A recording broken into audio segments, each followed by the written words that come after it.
Assalamualaikum warahmatullahi wabarakatuh.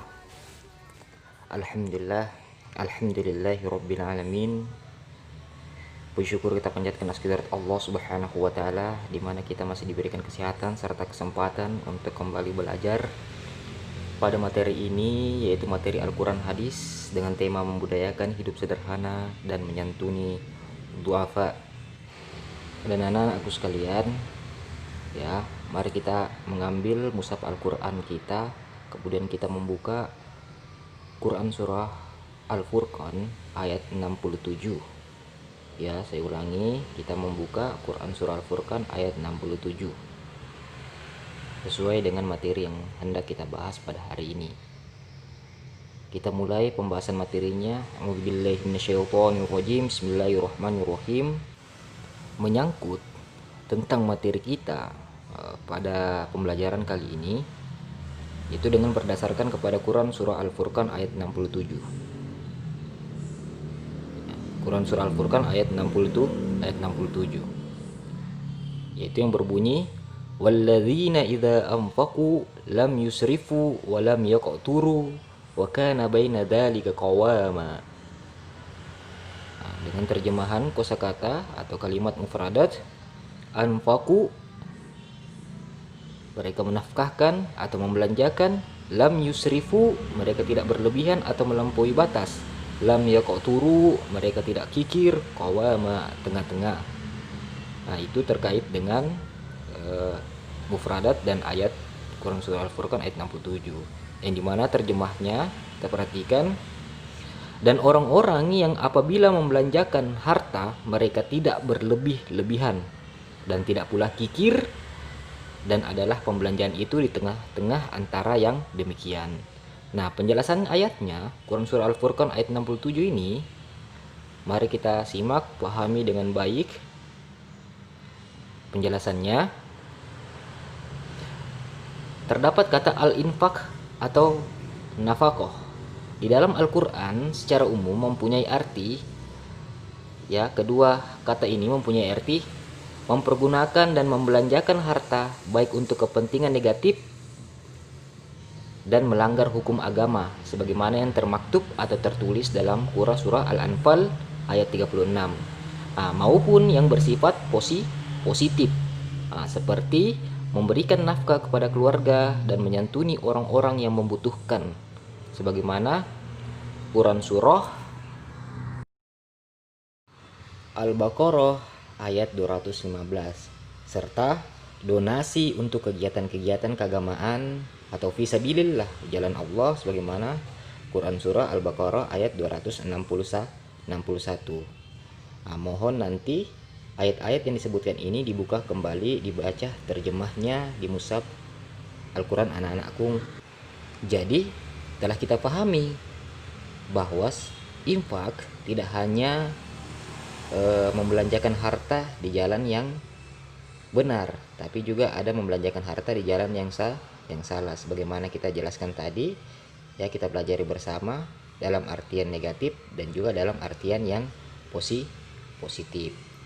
Kemudian penjelasan selanjutnya kita lihat, ya, al-israf berasal dari bentuk masdar atau kata dasar asrofa. Nah, dalam pengertian lugawi atau bahasa mengacu kepada segala bentuk perbuatan yang melampaui batas kewajaran. Nah, penggunaan istilah israf dalam Al-Quran dan Al-Hadis tidak hanya terpaku dalam hal membelanjakan harta saja, tapi segala bentuk tindakan yang tidak wajar. Segala bentuk tindakan tidak wajar itu masuk di dalam kategori israf. Contohnya makan minum dan berpakaian yang tidak wajar juga dianggap israf, sebagaimana Quran surah Al-A'raf ayat 31. Kemudian apalagi berbuat dosa juga dikategorikan sebagai perbuatan israf atau perbuatan yang melampaui batas kewajaran, sebagaimana Quran Az-Zumar ayat 53. Nah, ini adalah contoh, mohon dibuka nanti ayat-ayat yang telah kita sebutkan tadi. Selanjutnya ada kata al-iqtar, menahan diri dari kewajiban memberi nafkah dan santunan kepada yang berhak mendapatkannya. Nah, definisi yang disebutkan di lisan Al-Arab. Nah, dengan bahasa yang lebih umum, para ahli tafsir sering mengartikannya dengan al-bukhlu, yaitu jelas tulisannya al-bukhlu, dan asyuhu, yang artinya bakhil, kikir, dan pelit, sebagaimana Quran Al-Isra ayat 100. Ada kata al-bukhlu dan kata asyuhu, bakhil, kikir, dan pelit, sebagaimana Quran surah Al-Isra ayat 100. Nah, selanjutnya kita lihat ya, anak-anakku sekalian, kikir dan pelit merupakan karakter dominan di dalam diri manusia. Kalau rezeki yang diterima berkurang, mereka mengeluh. Tapi ketika Allah Subhanahu wa taala memberikan limpahan rezeki yang cukup, mereka enggan berbagi. Nah, sebagaimana yang termaktub dalam Quran surah Al-Ma'arij ayat 21 ya, 19. Ya. Kemudian mampu menjauhkan diri dan memelihara hatinya dari sifat jelek ini, ya, kikir dan pelit. Allah menjanjikan baginya keberuntungan di dunia dan di akhirat. Nah, sebagaimana Quran surah At-Tagabun ayat ke-6 ayat ke-16. Mudah-mudahan kita semua jauh dari sifat ini. Nah, selanjutnya mari kita perhatikan dan pahami lagi. Nah, ini adalah gambaran ibadur rahman atau hamba-hamba zat yang maha pengasih, ya. Panggilan orang-orang Islam dengan ibadur rahman, hamba-hamba zat yang maha pengasih, merupakan penghargaan yang luar biasa. Karena kenapa? Karena para nabi juga mendapatkan predikat utama sebagai hamba dan rasul Allah. Mudah-mudahan kita semua ya mendapat panggilan atau julukan juga sebagai ibadur rahman atau hamba zat yang maha pengasih, yang merupakan predikat utama yang sangat luar biasa yang telah kita pahami tadi. Nah, kemudian ayat ini secara tekstual menuntut kita untuk berlaku bijak dalam membelanjakan harta, tidak terlalu royal yang menimbulkan sifat hedonis, dan tidak terlalu pelit yang juga memberikan kesan kita adalah egois. Tetapi secara makro, ayat ini mengajarkan kesederhanaan dalam menjalani kehidupan dalam menjalani kehidupan sehari-hari kita. Nah, didasari oleh anjuran untuk sederhana. Kemudian kewajaran dalam bersikap, termasuk kesederhanaan dan keseimbangan dalam memahami dan mengamalkan tuntunan agama, yang juga merupakan perlu keseimbangan. Jadi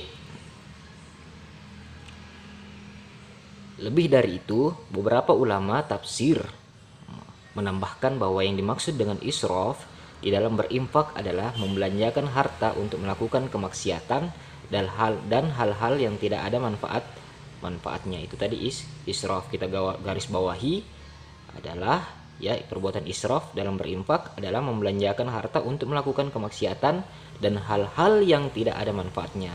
Sedangkan maksud dari kikir di dalam berinfak, nah ini perhatikan, adalah tidak mengeluarkan hartanya untuk menyantuni para duafa dan orang-orang yang membutuhkan uluran tangan, baik yang bersifat wajib maupun yang tatawu. Kita lanjutkan. Nah, kita perhatikan ya, ada tadi istilah-istilah ya. Ingat, tekstual itu maksudnya adalah teks atau tulisan salinan asli. Royal adalah berlebihan. Hedonis adalah kesenangan, lebih mengarah kepada sifat kesenangan semata. Makro, besar, tebal, atau berkaitan dengan jumlah yang banyak atau ukuran yang besar. Kemudian duafa, lapisan masyarakat yang hidup dalam kemiskinan, ketidakmampuan, dan ketidakberdayaan. Tatawu tadi ya berkaitan dengan sunnah. Nah, jadi sedekah tatawu, sedekah sunnah. Tadi kan disebutkan baik yang wajib maupun tatawu. Berarti berbicara tentang sedekah sunnah. Kita lanjutkan penjelasannya ya. Islam sebagai agama tauhid sangat memperhatikan masalah-masalah yang berkaitan dengan kemanusiaan. Nah, salah satu tema penting dalam Al-Quran dan hadis adalah kemiskinan dan upaya menanggulanginya. Nah, ini adalah upaya Islam juga, bagaimana membahas permasalahan kemiskinan dan bagaimana upaya untuk menanggulanginya sebagai umat yang berperan penting dalam hablum minan nas atau hubungan sesama manusia. Perhatikan, perhatian Islam terhadap kemiskinan tidak ada bandingnya. Kenapa? Ini terbukti secara konkret banyak dari ajaran-ajaran tentang ubudiyah yang berorientasi kepada pemberdayaan orang-orang miskin. Ya, misalnya ya pemberdayaan terhadap orang miskin, misalnya zakat, sedekah, fidyah, kafarah, hingga yang lain-lain tadi yang objek pendistribusiannya atau targetnya adalah fuqara dan masakin. Nanti kita lihat apa yang dimaksud dari semua itu. Ya, kita perhatikan, kita ingat ubudiyah ya memiliki makna selalu memiliki kesadaran sebagai hamba dari Allah Subhanahu wa ta'ala ya. Kemudian fidyah, sejumlah harta benda dalam kadar tertentu yang wajib diberikan kepada fakir miskin sebagai ganti suatu ibadah yang telah ditinggalkan. Misalkan fidyah puasa, itu contohnya. Kemudian apalagi? Kafarah, denda yang wajib dibayarkan oleh seseorang yang telah melanggar larangan Allah tertentu. Nah, ini kita pelajari, kedua ini pelajari di materi fikih. Nah, kemudian yang lain-lainnya itu adalah segala sesuatu yang dikuasai kaum muslim dari harta orang kafir tanpa peperangan atau pertumpahan darah. Nah, jadi ahli hukum Islam berselisih pendapat mengenai perbedaan fakir dan miskin.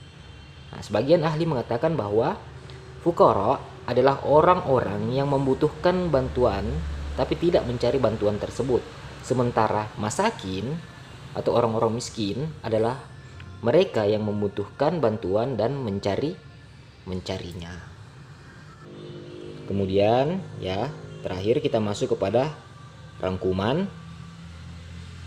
Adapun rangkuman dari pembelajaran kita pada pembelajaran pertama ini yaitu kandungan surah Al-Isra ya ayat 23 dan 24 meliputi al-infaq atau nafkah di dalam Al-Quran secara umum mempunyai arti mempergunakan dan membelanjakan harta. Nah, garis bawahi, baik untuk kepentingan negatif dan melanggar hukum agama maupun bersifat positif seperti memberi nafkah kepada keluarga dan menyantuni orang-orang yang membutuhkan. Kemudian agama Islam melarang untuk berlebih-lebihan ya. Kita dilarang untuk berlebih-lebihan dan melampaui batas dalam segala hal, termasuk dalam perkara ibadah. Kemudian yang terakhir, menggunakan harta dengan boros dan tidak berhemat merupakan bentuk dari kesombongan dan keangkuhan. Nah, selanjutnya tugas di rumah. Tugas di rumah kita hanya memberikan satu pertanyaan kepada anak-anakku sekalian ya. Bagaimana upaya anak-anakku sekalian dalam membudayakan hidup sederhana dan berikan contoh. Nanti dijawab dan diketahui sama seperti tugas-tugas seperti biasanya diketahui oleh orang tua atau wali. Diisi nama lengkap orang tua, kemudian paraf orang tua wali. Demikian pembelajaran pertama kita Al-Quran Hadis untuk kelas 12. Mudah-mudahan bisa bermanfaat untuk kita semua. Mudah-mudahan apa yang kita pelajari ini bisa kita amalkan di kehidupan kita sehari-hari. Mohon maaf jika ada kesalahan. Wallahu a'lam. Wabillahi taufiq wal hidayah. Assalamualaikum warahmatullahi wabarakatuh.